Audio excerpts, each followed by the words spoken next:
सुनेंगे नवरात्र के 8वें दिन की कथा, यानी माँ दुर्गा के 8वें स्वरूप माँ महागौरी की कथा। नवरात्र की अष्टमी तिथि पर माँ दुर्गा के 8वें स्वरूप माँ महागौरी की पूजा होती है। आज नवरात्र का 8वां दिन है और लोग महागौरी की पूजा कर रहे हैं। मान्यता है कि माँ का ये स्वरूप श्वेत वर्ण का है। कई घरों में नवरात्र की अष्टमी तिथि पर कन्या भोज कराया जाता है और इसी के साथ कई भक्त नवरात्र की अष्टमी तिथि पर ही व्रत का पारण करते हैं। यदि किसी के विवाह में विलंब हो रहा है तो वो माता महागौरी की पूजा आराधना करे। उसकी समस्या तुरंत दूर हो सकती है। जिसकी कुंडली में विवाह से संबंधित परेशानियां हो, उन्हें माता महागौरी की उपासना अवश्य करनी चाहिए। महागौरी की उपासना से जीवन साथी और शीघ्र विवाह संपन्न होने के योग बनते हैं। आइए जानते हैं माँ दुर्गा के महागौरी रूप की पौराणिक कथा। पौराणिक कथाओं के अनुसार माँ पार्वती ने भगवान शिव को पाने के लिए कठिन तपस्याएं की थी। हजारों वर्षों तक माता ने अन्न जल ग्रहण नहीं किया था, जिससे उनका शरीर काला पड़ गया। माता की तपस्या से प्रसन्न होकर भगवान भोलेनाथ ने उन्हें पत्नी के रूप में स्वीकार किया और गंगा जल उन पर डालकर उनको अत्यंत कांतिमान बना दिया। इस वजह से माता पार्वती के इस स्वरूप को महागौरी कहा जाता है।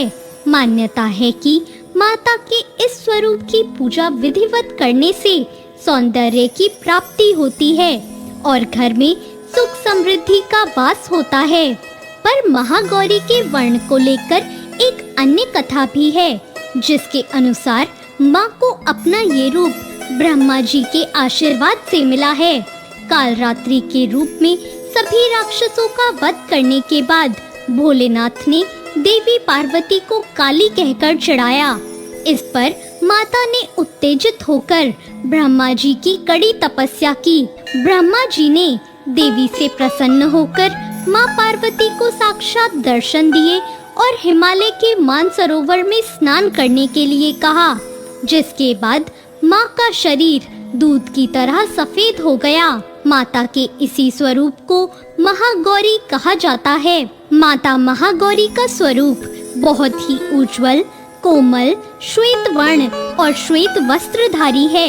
देवी एक हाथ में त्रिशूल और दूसरे हाथ में डमरू लिए हुए हैं और नीचे वाला हाथ अभय मुद्रा में है। देवी महागौरी को गायन संगीत बहुत प्रिय है और यह सफेद वृषभ यानी बैल पर सवार हैं। माता का कालरात्रि स्वरूप जितना भयंकर है, उतना ही महागौरी का स्वरूप शांत और दृष्टिगत है। अष्टमी तिथि को इनकी पूजा करने से सभी मनोकामनाएं पूरी हो जाती हैं। ब्रह्म मुहूर्त में उठकर स्नान आदि से निवृत्त होकर स्वच्छ वस्त्र पहने और माता का जप बहुत ध्यान से करें।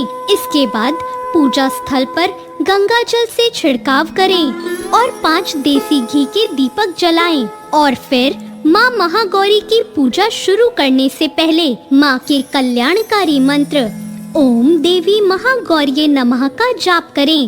इसके बाद माता को धूप, दीप, फूल, फल, रोली, अक्षत आदि पूजन सामग्री अर्पित करें।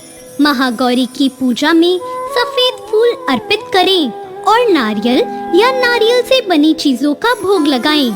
कुछ लोग नवमी के दिन कन्या पूजन करते हैं तो कुछ अष्टमी को। माता की पूजा में भक्तों को गुलाबी रंग के वस्त्र पहनने चाहिए। तो ये थी माता महागौरी की कथा। आपको ये कथा कैसी लगी कमेंट करके जरूर बताएं और